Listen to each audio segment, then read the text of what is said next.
ደስ ስላለሽ ደስ ብሎኛል። ግን ደውላለሁ። ከዛ መሀል ላይ አንተ ትደውላለህ። ከዛ ማታ ላይ አልፈልግ እና ሃይሚ ነገ ከኔ ጋር ዱባይ ጠብቋት።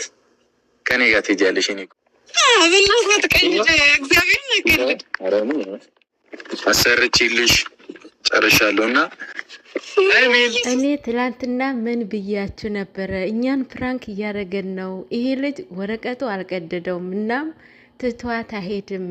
አንተ ብቻህን ሄደ አሸሸ ገዳሚ ልትን ነው እያለችው እንዴት ትቷት ይሄዳል? ደግሞ ትላንትን አነጋገሩ ራሱ ውሸት እንደሆነ ያስታውቅ ነበረ። ኦልሬዲ ማለት ነው። የሚያጽናና ኮሜንት ጻፉላት እያለ ነበረ። ምን አይነት ነው የሚያጽናናት ኮሜንት ይመጣል?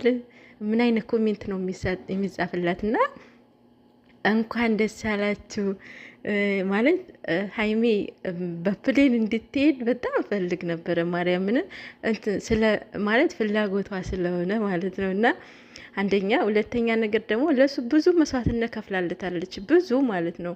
ማለት ይሄንንም ውስጥ ራሷን መስዋዕትነት አድርጋ እነሱን እየጠበቀች ነበረ። ጥሩ ባይሆንም ብቻ ይሄንን ምን ያህል እንደምትወደው እያሳየችው ነበረና ይሄ ደግሞ ለሱ ደግሞ ያው ብር ነገ ይመለሳልና ቢከስረም ቢቀደውም ያው ቆረጠ ማለት ነው። ምክንያቱም ፍቅር ያሸንፋል ማለት ነው። ማርያምን ደስ ብሎኛል።